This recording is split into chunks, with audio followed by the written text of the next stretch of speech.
आज या ठिकाणी आपण 12वी बोर्ड एक्झामच्या क्वेश्चन पेपरची सिरीज जी घेत आहोत त्यामध्ये या ठिकाणी आपल्याला 4 प्रश्न आपण आतापर्यंत घेतलेले आहेत आणि शेवटचा प्रश्न या ठिकाणी आपण जो त्या ठिकाणी डिस्क्रिप्टिव्ह आहे तो या ठिकाणी घेऊन येतोय। यामध्ये बघा आता क्वेश्चन नंबर 5 4 मार्कासाठी आपल्याला या ठिकाणी असणार आहे। त्याच्यामध्ये प्रश्न कसा विचारला जातो 5A मध्ये नंबर 1 आणि नंबर 2 इथं 2-2 मार्कासाठी ऑब्जेक्टिव्हचे प्रश्न याच्यावर त्या ठिकाणी हिस्ट्री ऑफ नॉवेलवर त्या ठिकाणी येतात बघा। मग आता प्रश्न कसे येतील, एक तर ट्रू ऑर फॉल्स येईल, मॅच द फॉलोइंग येईल, अल्टरनेटिव्ह येतील बघा, किंवा ऑड मॅन आउट असेल किंवा फिल इन द ब्लँक्स। मग आता हे जे ऑब्जेक्टिव्ह आपण पुस्तकामध्ये या ठिकाणी घेतलेले आहेत याच्या बाहेरचं मला तरी वाटतं काही राहणार नाही। समजा आता Murasaki Shikibu tale of Genji आहे, त्याच्यानंतर 1010 described as the world's first novel, 1010 म्हणजे 1010 ला, आणि जगातली पहिली नॉवेल आहे। Miguel de Cervantes Spanish writer आहे, हा त्यानं Don Quixote, John Bunyan pilgrim's progress, म्हणजे इकडे रायटर आहे आणि इकडे त्यांचं वर्क आपण या ठिकाणी दिलेलं आहे। मग तुम्हाला आता या ठिकाणी जोडी जर आली समजा सॅम्युअल रिचर्डसन, तर तिकडे तुम्हाला कुठेतरी पॅमेला किंवा क्लॅरिसा वगैरे राहील, किंवा फ्रान्सिस बर्नीचं इवेलिना, म्हणजे या ठिकाणी समजा जोसेफ कॉन्राड असेल द हार्ट ऑफ डार्कनेस, म्हणजे जोड्यासाठी येईल, किंवा Joseph Conrad is written by dash dash, किंवा खाली 4 अल्टरनेटिव्ह देतील त्याच्यात कुठेतरी heart of darkness is written by Joseph Conrad, नाही का।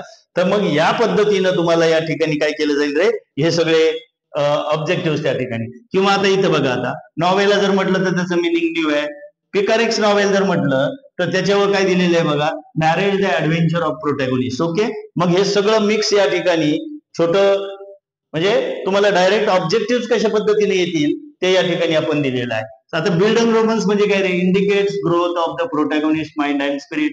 ज्यावेळी याच्यावर बिल्ड अँड रोमनवर प्रश्न येईल त्यावेळी इथं त्या ठिकाणचे ऑब्जेक्टिव्ह आपण दिलेले आहे।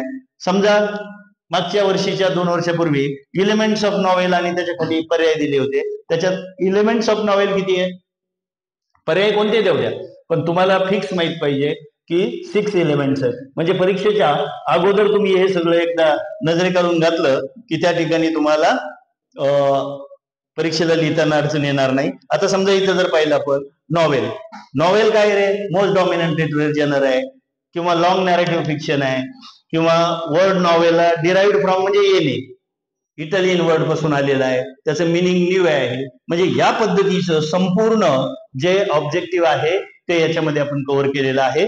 त्याच्यानंतर बघा आता सेपरेट या ठिकाणी बघा, आता 20th सेंचुरीचे कोणते आहेत, इमिग्रंट ऑथर्स विचारलं जाईल, वुमेन नॉवेलिस्ट वर जर विचारलं तर तुम्हाला या ठिकाणी सांगता येईल बघा। म्हणजे त्या ठिकाणी मेजर ट्रिओ जर म्हटलं तर मुल्क राजा आनंद, आर के नारायण आणि राजाराव, म्हणजे या पद्धतीनं तुम्हाला ऑब्जेक्टिव्ह त्या ठिकाणी काय केलं जातं रे, विचारलं जातं। आता इथं पहा नॉवेलाचं परत डबल काही झालेलं आहे, एलिमेंट्स ऑफ नॉवेल किती आहेत रे, 6 आहे। तर मग आता इथं डिटेल मध्ये आपण या ठिकाणी काय केलेलं आहे, दिलेलं आहे। मग कशा कशावर या ठिकाणी येऊ शकतं बघा, सेंट्रल आयडिया थीमचं थोडक्यात आपण दिलेलं आहे। हे जरी आपण पाहिलं या ठिकाणी 6 एलिमेंट्स कोणते आहेत, तर इथं पहा आता हे काय इव्हेंट्स आहे, काय इव्हेंट्स, मग can be express in a nutshell, philosophical statement असतं किंवा ट्रूथ असतं, आणि रायटर या ठिकाणी काय करतो बघा, the narration of the series of events in the story and characters acting in the particular setting, त्याला थीम म्हणतात। त्याच्यानंतर शॉर्ट मध्ये इथं प्लॉट म्हणजे काय ते दिलेलं आहे, स्टोरी असते बघा, किंवा the course of events that make up the theme, किंवा created by conflict either internal or external, आणि प्लॉट सिंपल किंवा कॉम्प्लेक्स असू शकतो। म्हणजे जनरल प्लॉटवर कोणताही प्रश्न आला तर हे तुम्ही त्या ठिकाणी वाचून जा। कॅरेक्टर कसे असतात बघा, रिलेटेड टू द प्लॉट। त्याच्यानंतर course of events take place because of the certain behaviour of the characters, important character may have been describe in its aspect, minor कॅरेक्टर्सला महत्व दिलं जात नाही, आणि मेन कॅरेक्टरला 2 वेळा परीक्षेला आलेलं आहे। मेन कॅरेक्टरला काय म्हणतात, प्रोटॅगोनिस्ट, है की नाही, is in conflict with character or a force known as antagonist, म्हणजे ज्याला आपण खलनायक किंवा विलन वगैरे म्हणतो तो अँटॅगोनिस्ट आहे। ओके, त्याच्यानंतर सेटिंगवर जर कुठलं आलं तर सेटिंगचं सगळं इथे दिलेलं आहे। मग सेटिंग म्हणजे काय, background in which the story takes place, okay, aspects of the setting. मग सेटिंगचे ऍस्पेक्ट्स कोणकोणते आहेत रे? Includes place, time, period, climate, weather किंवा लाईफस्टाईल आहे. त्याच्यानंतर plot and character, main elements affected due to setting. लक्षात आलं? म्हणजे जो प्लॉट आहे, कॅरेक्टर आहे किंवा मेन एलिमेंट याच्यावर सेटिंगमुळे परिणाम होतो. कॉन्फ्लिक्ट काय बघा, struggle between the opposite forces in the story. दोन्ही फोर्सेस मधला स्ट्रगल त्याला कॉन्फ्लिक्ट म्हणतात. Provides interest and curiosity about the plot. आणि त्याच्यानंतर जी लँग्वेज आणि स्टाईलवर जर प्रश्न आला त्याच्यावर येईल. लँग्वेज आणि जे टेक्निक आहे used by the author for the narration of the course of events is non as style. त्याला स्टाईल म्हणतात त्या ठिकाणी. तर मग या ठिकाणी त्याच्यावर तुम्हाला रिकाम्या जागा वगैरे येऊ शकतात. आता इथं टाइप्स ऑफ नॉवेल सुद्धा आपण या ठिकाणी काय केलेलं आहे रे, शॉर्ट मध्ये त्या ठिकाणी घेतलेले आहेत. मग आता टाइप्स ऑफ नॉवेल जर म्हटलं, प्रश्न त्या टाईपचे याच्यावर विचारले जाणार. मग रिअलिस्टिक नॉवेल आपण शॉर्ट मध्ये काय दिलंय बघा, gives the effect of realism किंवा called a novel of manner. मग तुम्हाला आता इथं जोड्या लावा, इकडं रिअलिस्टिक येईल, तिकडं नॉवेल ऑफ मॅनर पण येईल. पिकारेक्स नॉवेल म्हणजे काय? हा शब्द originated from the Spanish word picaro means rogue. Rogue म्हणजे काय? नकली. Narrate the adventure of the protagonist, adventures of the. आणि जो एक्सेंट्रिक किंवा डिसरेप्युटेबल पर्सन असतो बघा समाजामध्ये, हिस्टोरिकल नॉवेलवर काय येऊ शकतं? Set in a period earlier than that of writing. Okay. तर म्हणजे जे मेन पॉइंट्स आहेत ते आपण इथे घेतलेले आहेत. Epistolary novel, word epistolary derive from the Latin word epistola. सगळ्यात महत्वाचं या गोष्टी आपल्याला माहित पाहिजे. आणि इपिस्टोलाचा अर्थ काय होतो? लेटर. काय होतो? A letter. रायटर काय करतो रे? सिरीज ऑफ करस्पॉन्डन्स और other document, diary entries are also popular आहेत त्याच्यामध्ये. गोथिक नॉवेल म्हणजे काय? Include terror, mystery, history, thriller, supernatural, doom, dead, decay किंवा हंटेड बिल्डिंग जे आहे याच्यामध्ये त्या ठिकाणी याला गोथिक नॉवेल म्हणतात बघा. या गोष्टीचा समावेश असतो. आणि त्याच्यानंतर या ठिकाणी जर आपण पाहिलं तर ऑटोबायोग्राफिकल नॉवेल काय? ॲलेगरिकल, युटोपियन, डिस्टोपियन, तिलाच सायकोलॉजिकल, म्हणजे युटोपियन डिस्टोपियन एकच आहे. सायकोलॉजिकल नॉवेल आहे. आणि स्ट्रीम ऑफ कॉन्शियसनेस आहे बघा. मग स्ट्रीम ऑफ कॉन्शियसनेस हे जे फ्रेज आहे ते फ्रेज त्या ठिकाणी विल्यम जेम्सनं त्या ठिकाणी कॉइन केलेलं आहे. त्याची जी प्रिन्सिपल्स ऑफ सायकोलॉजी जी आहे, means the flow of thoughts, है की नाही. आणि बिल्डन्स रोमन म्हणजे काय रे? इंडिकेट्स ग्रोथ, है की नाही, प्रोटॅगोनिस्टच्या माइंडचं वगैरे. तर या पद्धतीनं सायन्स फिक्शनला सुद्धा काय म्हणतात रे? जनर किंवा जनर ऑफ स्पेक्युलेटिव्ह फिक्शन असं त्या ठिकाणी म्हणतात. ओके. तर हे शॉर्ट मध्ये तुम्हाला आता काय केलं जाईल बघा, की हे जे 5 टाईपचे प्रश्न 5A मध्ये 1 आणि 2 मध्ये विचारले जातील, त्या पद्धतीनं आपल्याला त्या ठिकाणी व्यवस्थित अभ्यास करा. त्याच्यावर 4 मार्काचं, याच्या बाहेरचं काही राहणार नाही. त्याच्यानंतर पहा आता क्वेश्चन नंबर 5B मध्ये. आता इथं थोडं डिस्क्रिप्टिव्ह आहे. काय डिस्क्रिप्टिव्ह मध्ये? आपल्याला ज्या 3 नॉवेल दिलेल्या आहेत त्या 3 नॉवेलवर या ठिकाणी जे मेन इव्हेंट त्याच्यामध्ये आहेत. आता पहिली जी नॉवेल आहे क्वेश्चन नंबर 5B मध्ये, टू सर विथ लव्ह वर तुम्हाला या ठिकाणी असे 2 प्रश्न येतील, ते 2-2 मार्कासाठी असतील. मग आता जनरल आपल्याला काय करायचंय बघा, इथे एक 4-5 पॉईंट आपण डिस्कस केलेले आहे. Character sketch of Braithwaite. ब्रेथवेटच्या याच्यावर एक प्रश्न व्यवस्थित हा पाहून घ्या. त्याच्यानंतर अजून मेन इव्हेंट त्याच्यामध्ये कोणते आहेत रे बघा.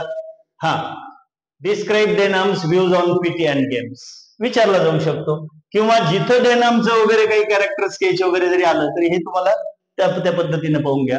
थीमवर जर कुठला प्रश्न आला तर या ठिकाणी पहा.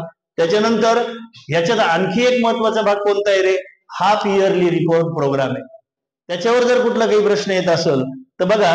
आणि हे सगळे प्रश्न लिहिताना आपल्याला 2 मार्कासाठी आहे हे त्या ठिकाणी लक्षात घ्या. किती लिहायचं आहे त्याच्यावर. मग हाफ इयरली रिपोर्ट शॉर्ट मध्ये तुम्ही या पद्धतीने डिस्कस करा. व्यवस्थित त्याचे स्क्रीनशॉट घ्या, पहा. त्याची जर पीडीएफ वगैरे पाहिजे असेल तर माझ्याशी कॉन्टॅक्ट करा, कमेंट बॉक्स मध्ये कळवा.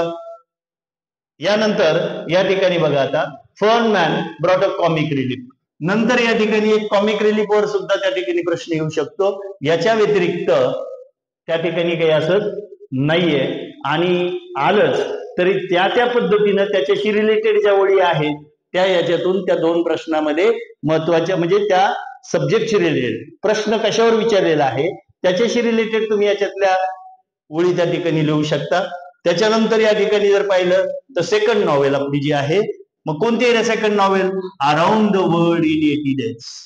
ओके, मग याच्यामध्ये काय आहे बघा, आता ह्याच्यामध्ये जे मेन कॅरेक्टर्स आहेत त्या मेन कॅरेक्टर जर समजा आता कॅरेक्टर स्केच ऑफ मी आवडा दिलेला आहे, पासे पार्ट आउट जर आलं तर या संपूर्ण नॉवेलमध्ये जेवढे प्रश्न आपण डिस्कस केलेत त्याच्यावर पासे पार्ट विषयी काय काय आहे त्या गोष्टी तुम्ही त्या ठिकाणी नमूद करा.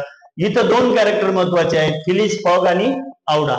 तर मग बघा आता कॅरेक्टर स्केच ऑफ आवडा या ठिकाणी तुम्ही लिहू शकता नाही का, 2-2 मार्कासाठी आहे. याची थीम त्या ठिकाणी महत्वाची आहे म्हणून थीमवर सुद्धा आपण एक प्रश्न त्या ठिकाणी घेतलेला आहे. नंतर डिटेक्टिव्ह फिक्स जो आहे त्याच्याविषयी जर काही प्रॉब्लेम आले किंवा कसे त्यानं क्रिएट केले प्रॉब्लेम फॉक्ससाठी ते त्या ठिकाणी आपल्याला यामधनं कळणार आहे. त्याच्यानंतरचा जो प्रश्न आहे तो राईट 4-5 सेंटेन्सेस, फिलिस फॉगचं कॅरेक्टर वगैरे आहे. लक्षात आलं? इथं जे कॅरेक्टर आहे ते लिमिटेड आहे आणि थीम जी आहे ती कोणती थीम आहे? टाइम थीम आपल्याला या ठिकाणी सांगितलेली आहे. मग त्याच्यात काय सांगितलंय बघा, the most important theme of this novel is time. It explains repeatedly that time is fickle, either work for or against them. म्हणजे हे व्यवस्थित त्या ठिकाणी पाहून घ्या.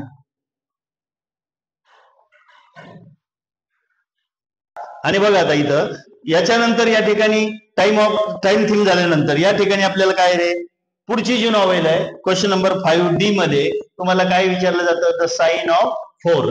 मग याच्यावर सुद्धा इथं जे महत्वाचे कॅरेक्टर्स आहेत, मेरी मॉर्टसन असेल, शेरलॉक होल्म्स असेल, वॅटसन असेल, शोल्टो असेल, हे जे कॅरेक्टर्स आहेत त्याच्यावर एखादं विचारलं जाईल किंवा 2 प्रश्न फक्त नॉवेलवर त्या ठिकाणी विचारले जातील. मग इथं Mary Morstan visit to the Lyceum theatre वर आहे बघा, with Holmes and doctor Watson नाही का, डॉक्टर वॅटसन आणि होल्म्स यांच्या बरोबर तिची जी मीटिंग त्या ठिकाणी झालेली आहे ती मीटिंग त्या ठिकाणी त्या दृष्टिकोनातून आपल्याला या लिसियम सेंटरचं जे काही सिग्निफिकन्स आहे, जे काही महत्व आहे ते या ठिकाणी आपल्याला पाहायचंय.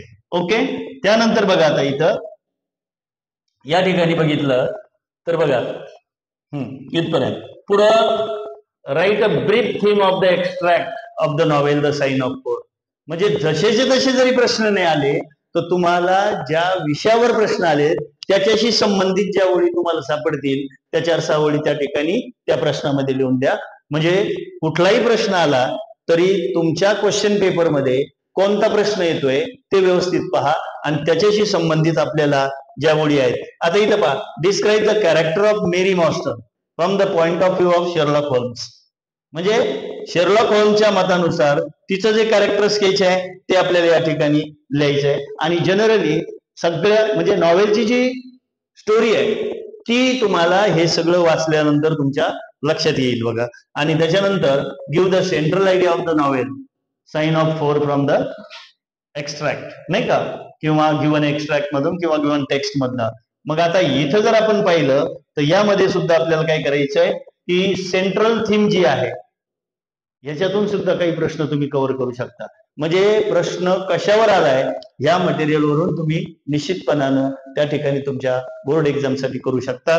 अशा पद्धतीनं जे जे प्रश्न त्या ठिकाणी तुम्हाला येतील त्या प्रश्नावर त्या ठिकाणी व्यवस्थित पहा. आणि या बोर्ड एक्झामसाठी आपल्याला 10 फेब्रुवारी सकाळी 8 ते 12 आणि 1 ते 5 अशा 2 सेशन मध्ये आपण या ठिकाणी ऑफलाईन लेक्चर दिवसभरासाठीचं या ठिकाणी अरेंज केलेलं आहे. आणि त्या लेक्चरसाठी तुम्हाला पास घेणं हे त्या ठिकाणी कंपल्सरी आहे. पासची फी 500 रुपये आहे. तुम्हाला ऑनलाईन सुद्धा तुम्ही पेमेंट करून व्हॉट्सअपला तुम्हाला तुमचा पास त्या ठिकाणी पाठवला जाईल. लेक्चर बरोबर 8 वाजता त्या ठिकाणी सुरू होईल. सोसायटी हॉलमध्ये पोस्ट ऑफिसच्या शेजारी आपण त्या ठिकाणी ते ठेवणार आहोत. तरी ज्यांना शक्य आहे ते त्या ठिकाणी ऑफलाईन लेक्चरला या. त्यामध्ये निश्चितपणानं तुम्हाला सगळे प्रश्न आपण त्या ठिकाणी व्यवस्थित ग्रामर कसं सोडवायचं याचंही टेक्निक त्या ठिकाणी देणार आहे. त्या लेक्चरमध्ये वेळ जास्त असल्यामुळं आपण सगळ्या गोष्टी या ठिकाणी डिटेल घेणार आहोत.